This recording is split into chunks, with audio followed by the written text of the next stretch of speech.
दोस्तों, माननीय supreme court ने 3 जुलाई 2024 को एक फैसला था वो सुनाया था, जिसमें क्रिमिनल अपील नंबर 597 ऑफ 2012 का ये केस था, और जिसमें appellate versus state and city of Delhi का ये मीन्स केस टाइटल था। यहाँ पर अपीलेंट जो कि एक पुलिस मीन्स कांस्टेबल के पोस्ट पे एक थाने में कार्यरत थे, और इनके ऊपर चार्ज था कि इन्होंने एक थाने में ही मर्डर किया था। और इनका मोटिव ये था कि यहाँ पर ये बताया गया था प्रोसिक्यूशन की स्टोरी के हिसाब से, ये मोटिव ये था कि जो डिसीज्ड है, जिनकी हत्या की गई थी, उनका जो रिलेशन था वो उनका इलिसिट रिलेशन था अपीलेंट की वाइफ के साथ। तो यहाँ पर ये डिफेंस ने ये कहानी रची थी कि जो मृतक है वो खुद पुलिस स्टेशन आया था, और अपीलेंट ने अपने बचाव के लिए उनका मर्डर गलती से उनका मर्डर हो गया था। तो इसलिए उनका मर्डर का चार्ज नहीं लगना चाहिए, बल्कि एक्सेप्शन जो है 300 इंडियन पीनल कोड का वो लगना चाहिए, एक्सेप्शन 1 ऑफ 300 पीनल कोड। यहाँ पर माननीय सुप्रीम कोर्ट ने कई पहलुओं पर गौर किया। पहला तो उन्होंने यहाँ पर माननीय सुप्रीम कोर्ट ने कहा कि जब भी क्रॉस एग्जामिनेशन होता है उसको प्रोलॉन्ग्ड डेफरमेंट नहीं करनी चाहिए। जब भी कोर्ट डेफर करे तो उसमें रीजंस जरूर लिखे, और ये कोर्ट की डिस्कशन पे होना चाहिए, ना कि जो अक्यूज्ड हैं या डिफेंस है उनकी मींस कन्वीनियंस के लिए। तो as a matter of right नहीं होना चाहिए, बल्कि कोर्ट की डिस्कशन पे होना चाहिए। और जो बर्डन ऑफ प्रूफ है वो हमेशा जो है, अगर वो एक्सेप्शन ले रहे हैं, कोई भी अक्यूज्ड एक्सेप्शन ले रहे हैं, तो बर्डन ऑफ प्रूफ भी अक्यूज्ड के ऊपर ही लगेगा, ना कि प्रोसिक्यूशन को प्रूव करना होगा कि उन्होंने जो डिफेंडेंट है उन्होंने अपने सेल्फ डिफेंस में उनकी हत्या की है। तो ऐसा ही ये केस देखने को मिला, और यहाँ पर आइए फैक्ट्स को देखते हैं और क्या था ये केस, थोड़ा समझने की कोशिश करते हैं। जो अपीलेंट थे उनके ऊपर ये उन्होंने चैलेंज किया था हाई कोर्ट का, और 18/5/2011 का, जिसमें अपील थी डिसमिस कर दी गई थी, और कन्विक्शन था, और जो सेंटेंस और कन्विक्शन हुई थी 302-307 इंडियन पीनल कोड में, और 7 साल की सजा सुनाई गई थी। और दोनों पार्टीज के जो पहलुओं को ध्यान से मतलब लेंथ में सुना गया। और जो मर्डर था वो पुलिस स्टेशन, दिल्ली के पुलिस स्टेशन पे हुआ था, और ये पुलिस गार्ड के तौर पे एक नियुक्त थे अपीलेंट पुलिस स्टेशन जो दिल्ली में है, और जबकि वो ड्यूटी पे थे। और डिसीज्ड है वो अपीलेंट्स की जो डिसीज्ड है, जो डिसीज्ड का बताया गया, वो अपीलेंट के जो फर्स्ट कजन के साथ उनकी मैरिज हुई थी, और वो उनके नेबर भी थे, पड़ोसी भी थे। प्रोसिक्यूशन ये था कि डिसीज्ड का ये बताया गया कि इलिसिट रिलेशन था अपीलेंट की वाइफ के साथ, और एक से अधिक विटनेस भी मींस ये इस फैक्ट को भी ये बताया कि विटनेस भी मौजूद थे कि जिन्होंने डिसीज्ड और अपीलेंट को लास्ट बार देखा था, जबकि वो पुलिस स्टेशन में ही कुछ कम्युनिकेशन कर रहे थे, और अपीलेंट ने अपनी 9mm कार्बाइन से डिसीज्ड की हत्या कर दी थी। और FIR भी उसी पुलिस स्टेशन में लॉन्च की गई थी 30/6/2002 को, और 2:30 बजे, जिसमें under section 302-307 Indian penal code के तहत। और जो प्रोसिक्यूशन विटनेस 2 हैं जो कि पोस्टेड थी, वो कंप्लेनेंट भी थी, वो पोस्टेड भी थी पुलिस स्टेशन में, और जो हेड कांस्टेबल के तौर पे काम कर रही थी। उन्होंने बताया था कि वो 11:30 के आसपास पुलिस स्टेशन पे आई, और देखा कि अपीलेंट जो है वो डिसीज्ड के साथ बातें कर रहे हैं, और फर्दर ये कहा कि उन्होंने कुछ साउंड्स की आवाज़ें सुनी। फिर उन्होंने देखा कि जो डिसीज्ड है वो ड्यूटी रूम्स की तरफ भाग रहे थे, और उन्होंने अपने हाथ ऊपर किए हुए थे। और इसके बाद अपीलेंट जो है वो फायरिंग कर रहे थे डिसीज्ड को अपनी कार्बाइन से। जब उन्हें फायरिंग रुकी तो तब देखा डिसीज्ड जो है ड्यूटी ऑफिसर्स रूम के बाहर पड़े हुए हैं, उनके खून निकल रहा है। अपीलेंट को अप्रीहेंड किया गया कार्बाइन के साथ पुलिस स्टाफ ने। PW2 जो है वो भी खुद इंजर्ड हो गई थी, उन्हें LPS अस्पताल ले के जाया गया, वहाँ उनकी मेडिकल उपचार हुआ। फिर उसके बाद FIR लॉन्च की गई, और चार्जेस फ्रेम हुए 302-307 के तहत। प्रोसिक्यूशन ने 27 विटनेसेस एग्जामिन किए, और अक्यूज ने भी 313 में अपनी स्टेटमेंट दी, और एक अपने तौर पे अपना डिफेंस विटनेस 1 के तौर पे अपने आप को एग्जामिन किया। ट्रायल कोर्ट ने कन्विक्ट कर दिया अपीलेंट को 302-307 में, जैसे कि पहले बताया जा चुका है। और जो प्रोसिक्यूशन विटनेस 6 हैं जो कि ब्रदर थे अपीलेंट के, और प्रोसिक्यूशन विटनेस 25 हैं जो कि वाइफ थी अपीलेंट की, तो उन्होंने वो भी प्रोसिक्यूशन विटनेस ने के तौर पे खड़े हुए थे। जबकि ये दोनों विटनेसेस ने सपोर्ट किया कि प्रोसिक्यूशन के सपोर्ट किया कि डिसीज्ड के जो है वो एक्स्ट्रा मैरिटल अफेयर थे अपीलेंट की वाइफ के साथ, लेकिन वो दोनों ने अपनी टेस्टिमनी में ये ऐड किया कि डिसीज जो है वो अपीलेंट को मारना चाहता था।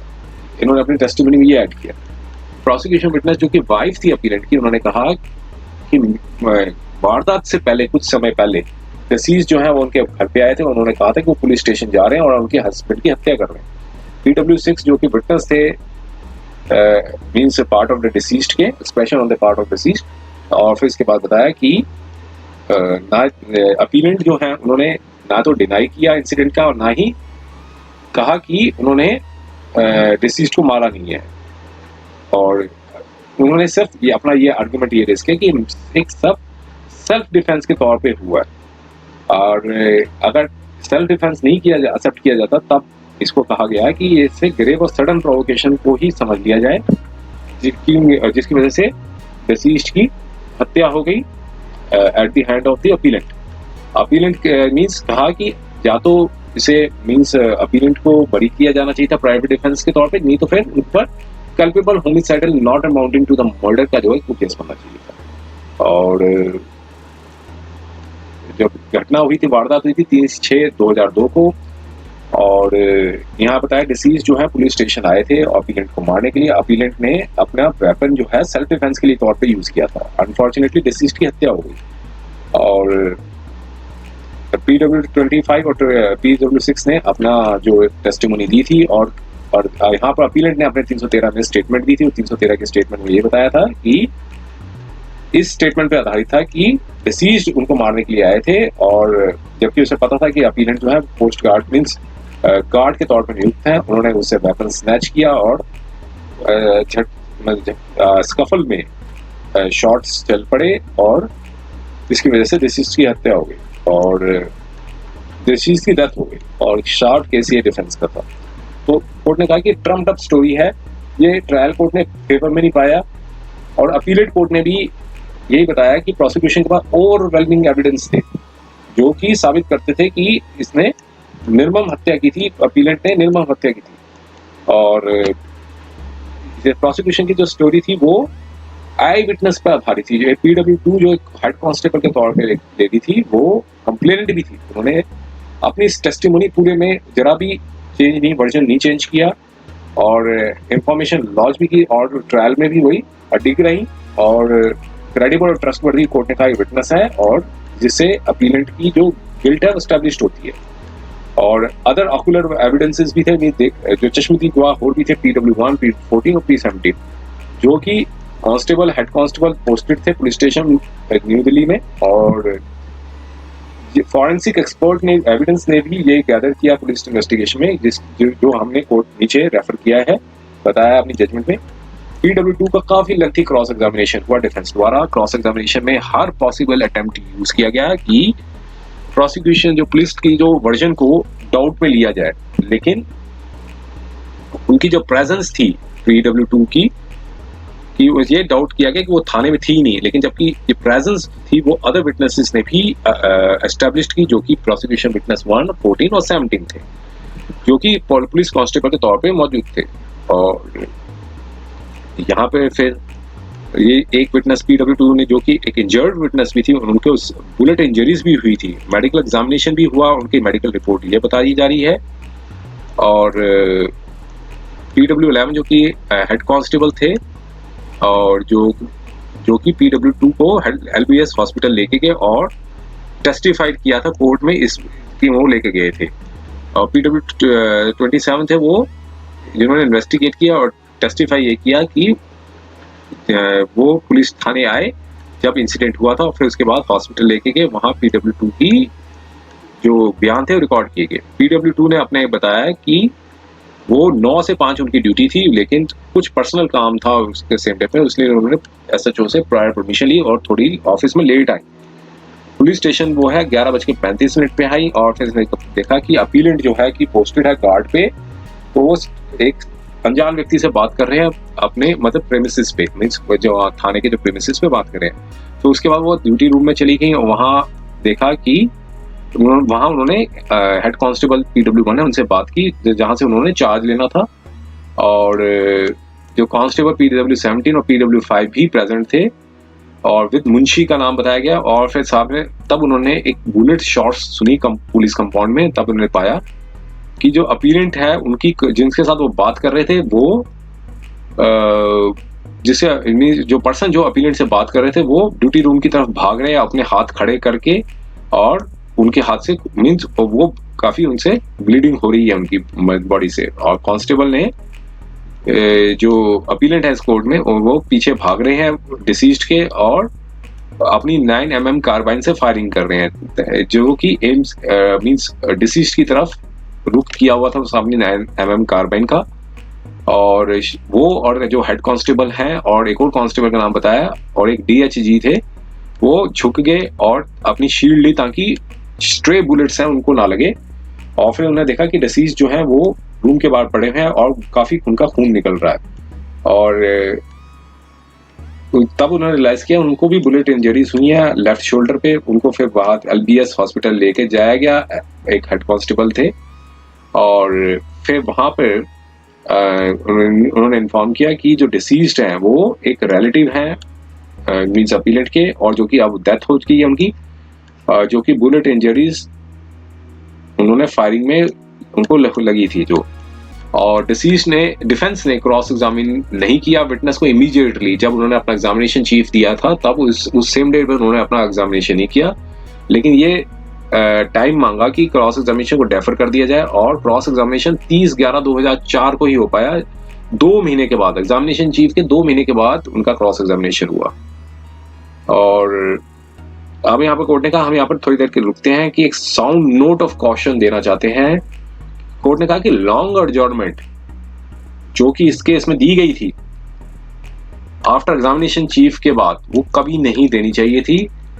कई रीजंस होते हैं, लेकिन हमारे माइंड में यह है कि मेन रीजन जो है कि जिससे एक फेयरनेस ऑफ ट्रायल जो है वो उस पर असर पड़ेगा, और जो कि इंडेंजर भी हो सकता है, जैसे कि इस केस में होने जा रहा था। तो सेफ्टी ऑफ विटनेस के लिए एक खतरा हो सकता है कि मींस कोर्ट ने ये कहा कि जैसे मान लीजिए कोई गवाह है, गवाही देता है, और क्रॉस एग्जामिनेशन भी सेम डेट पे ही कर देना चाहिए, नहीं तो फिर क्या होता है कि जो गवाह है उसकी लाइफ पर भी फर्क पड़ सकता है। मान लीजिए किसी कोई भी इवेंट हो जाता है कि गवाह को कुछ हो जाए और क्रॉस एग्जामिनेशन नहीं हो पाएगा तो उसकी गवाही मानी नहीं जाएगी, इसलिए क्रॉस एग्जामिनेशन होना जरूरी है। कोर्ट ने अचंभे में रही कि 2 महीने तक का गैप नहीं देना चाहिए था, जिससे विटनेस की सेफ्टी पे भी होता। एक बार कोर्ट ने गवाही रिकॉर्ड कर दी, फिर कोर्ट का रिकॉर्ड बन जाता है। तो यहाँ पर डिफेंस ने को यहाँ पर बताया कि उनको सेम डेट पे ही एग्जामिन करना चाहिए था, जो और अगले दिन करना चाहिए था। एक्सेप्शनल केस में ही बताया गया है क्रॉस एग्जामिनेशन डेफर होना चाहिए और शॉर्ट एडजॉर्नमेंट देनी चाहिए पूरे प्रिकॉशंस के तौर पे कि फॉर विटनेस की पूरी हिफाजत के लिए अगर उसे रिक्वायर्ड हो। तो यहाँ पे कोर्ट ने बताया कि क्रॉस एग्जामिनेशन जो था वो एडजॉर्न किया गया रूटीनली, और जो कि फेयरनेस ऑफ ट्रायल पर प्रिजुडाइज असर पड़ सकता था। ऐसा ही एक कई जजमेंट आई थी state of UP versus Shambhunath Singh, Ambika Prasad versus state, Mohammad Khalid versus state of West Bengal की।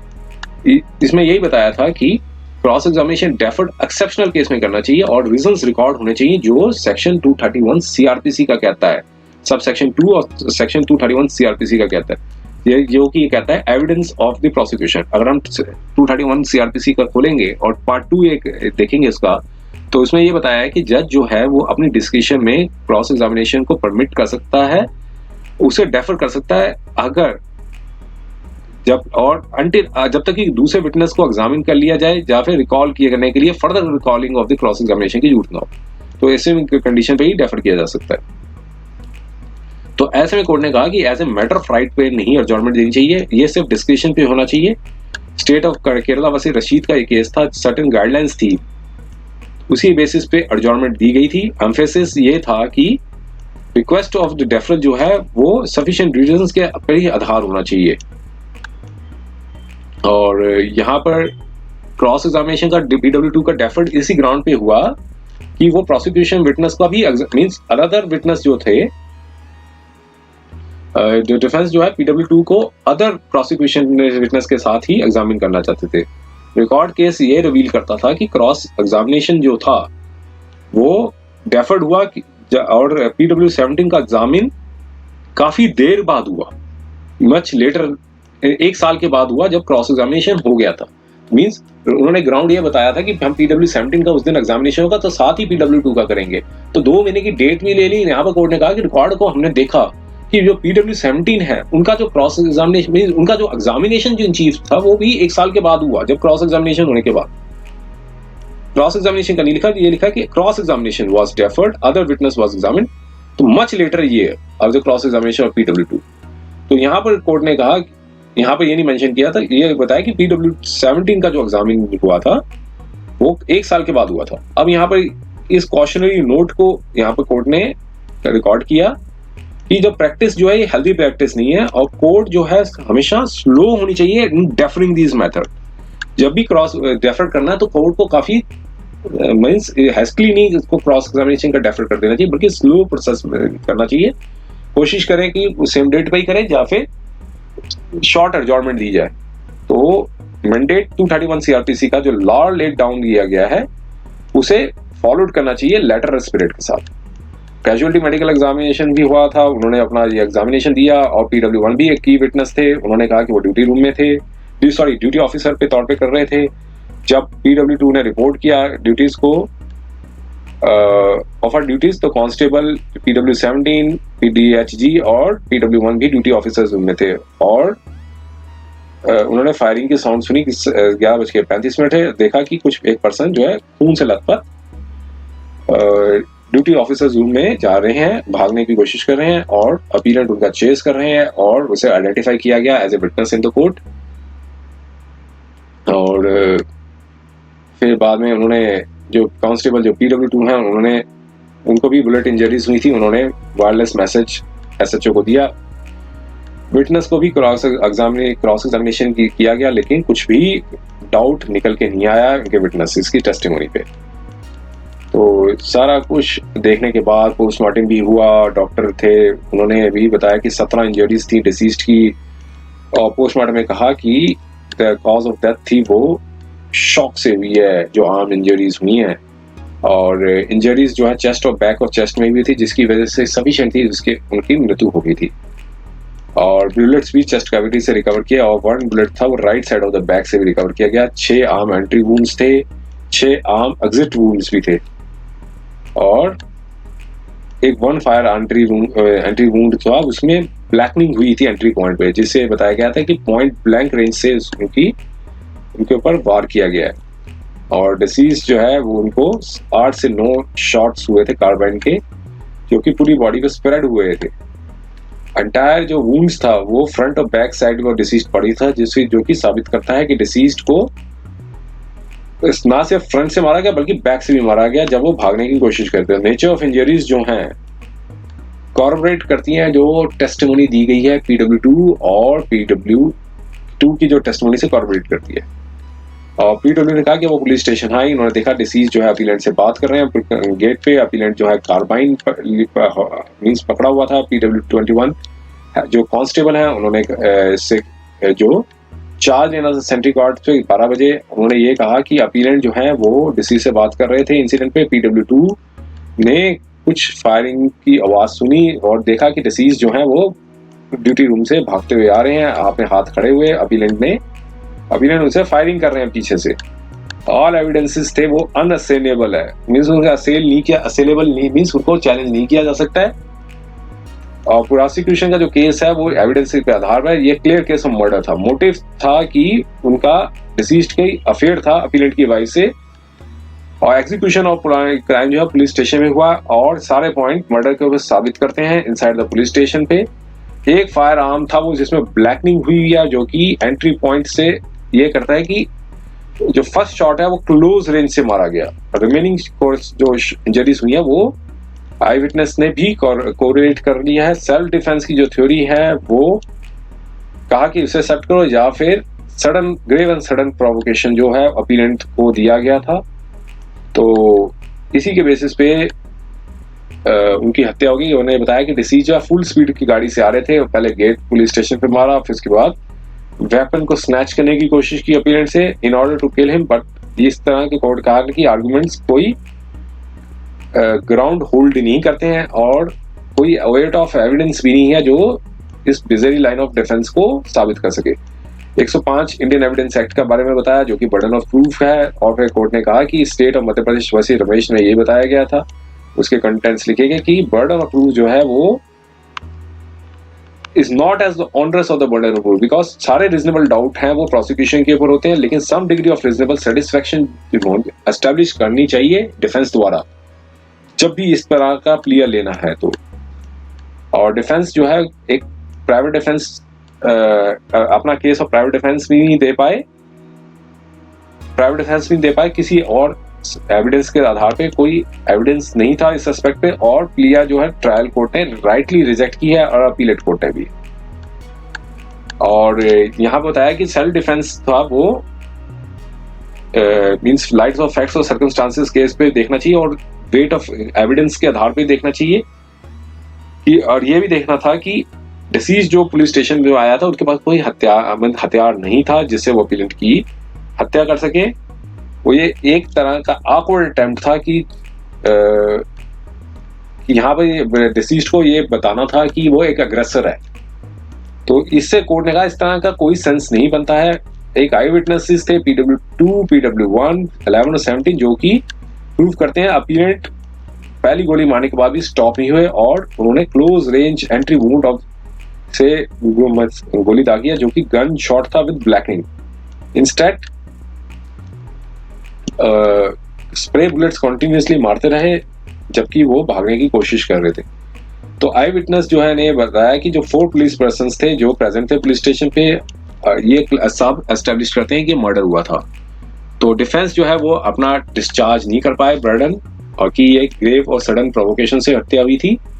ये अटेम्प्ट जरूर बताया गया कि एक्सेप्शन 1300 का मिलना चाहिए उनको, लेकिन कोर्ट ने कहा कि कुछ भी रिकॉर्ड में नहीं आया जिससे साबित हो सके कि डिसीज ने कार को पुलिस स्टेशन के गेट पे मारा था और एक स्क्रैच भी नहीं थी बॉडी पे। अगर गेट पे मारा था तो केस ऑफ डिफेंस बनता, लेकिन जो कि डिसप्रूव करता है, ये नहीं कहा कि बनता है, कि डिसप्रूव करता है गेट में की गाड़ी ने गेट को हिट किया था। ऑल फैक्ट्स थे वो कोर्ट के समक्ष रखे गए, वो बताते हैं कि अपीलेंट का मोटिव था डिसीज्ड को मारना, और क्योंकि उनके एक इलिसिट रिलेशन थे उनकी वाइफ के डिसीज्ड के साथ, सारे एफर्ट करने के बाद भी वो उसी रिलेशन में रह रही थी और इसलिए अपीलेंट जो है डिसीज्ड की हत्या करना चाहते थे, ऐसा कोर्ट में बताया। और मींस आर्गुमेंट्स में बताया गया, अपीलेंट जो आर्ग्यू ये किया कि एक्सेप्शन 1300 इंडियन पीनल कोड का जो क्या कहता है वो बताया उन्होंने। और डिफेंस के मुताबिक डेथ ऑफ डिसीज जो है वो अपीलेंट द्वारा हुई है, लेकिन अपीलेंट जो है उन्होंने power of the self control है वो लूज कर दी थी, जो कि ग्रेव और सडन प्रोवोकेशंस द्वारा हुआ था बाय डिसीज्ड, जिसकी वजह से एक्सीडेंट हुआ था। एक जजमेंट आई थी KM Nanavati versus state of Maharashtra AIR 1962 की, और उसमें बताया था कि मर्डर जो है वो कल्पेबल नहीं माना जाएगा अमाउंटिंग टू मर्डर। इस केस को मर्डर को culpable homicide not amounting to murder करने के लिए प्रोवोकेशन जो इस तरीके से होना चाहिए कि वो उनको डिप्राइव हो गए सेल्फ कंट्रोल की पावर से। मान लीजिए कोई भी प्रोवोकेशन होता है तो वो व्यक्ति डिप्राइव हो जाता है अपने सेल्फ कंट्रोल से, जो भी एक रीजनेबल पर्सन डिप्राइव हो जाता है। तो यहाँ पर कोर्ट ने कहा कि एक टाइम गैप भी होता है जब अलेस्ट प्रोवोकेशन हुआ और एक्ट ऑफ होमिसाइड हुआ। मेरी ऐसे नहीं कि एक प्रोवोकेशन इस साल किया और आप हत्या दूसरे साल कर। प्रोवोकेशन मस्ट भी सडन होना चाहिए और व्यक्ति का सेल्फ जो माइंड कंट्रोल है वो अपने आप से बाहर हो जाए। तो और किस तरीके का वेपन यूज किया गया और कितने ब्लोज दिए गए हैं, मींस मर्सलेसली से मारा गया तो ये माना नहीं जाएगा ऐसे में। तो ऑल क्वेश्चन ऑफ फैक्ट्स को देखा जाता है, तो कोई स्टैंडर्ड ऑफ टेस्ट नहीं है जिससे रीजनेबलनेस का कोई स्टैंडर्ड ऑफ टेस्ट नहीं है, जो कि इस केस में भी जो फैक्ट्स जो है डिटरमाइन करते हैं नानावती के केस में। और पैरा नंबर 84 का यहाँ पूरा रिप्रोड्यूस किया। उन्होंने कहा ये मर्डर का केस है और गन शॉट्स जो फायर किए गए थे ऑल जो कि ये साबित करते थे कि अपीलेंट थे डिटरमाइंड थे डिसीज्ड की हत्या करने के लिए, तो इसलिए उनका टास्क अचीव हो गया और जब वो श्योर हो गया कि डिसीज डेथ है, लेकिन कोई स्ट्रेच ऑफ लॉजिक से ये नहीं बनता है कि लेसर मैग्नीट्यूड से ये नहीं बनता है कि ये कल्पेबल होमिसाइड है, not amounting to the murder है। तो इवन जो प्रेजेंट केस जो है वो रिमोटली भी नहीं बनता है कि एक्सेप्शन 1 300 आईपीसी का, और कोर्ट ने कहा हम इसमें इंटरफेयर नहीं कर सकते ट्रायल कोर्ट की, तो इसलिए अपील डिसमिस की जाती है। और जो अपीलेंट को डायरेक्शन दी जाती है कि सरेंडर करें ट्रायल कोर्ट में इस 4 हफ्ते के अंदर, कॉपी ऑफ जजमेंट जो है ट्रायल कोर्ट के पास भेजी जाए, और इंश्योर किया जा सके कि अपीलेंट ने सरेंडर कर दिया और जो रिमेनिंग पार्ट ऑफ सेंटेंस है वो अपनी काटें जेल में। तो ये जजमेंट आई थी 3 जुलाई 2024 को। नमस्कार दोस्तों, आपका स्वागत है योगेश महाजन लीगल चैनल पर।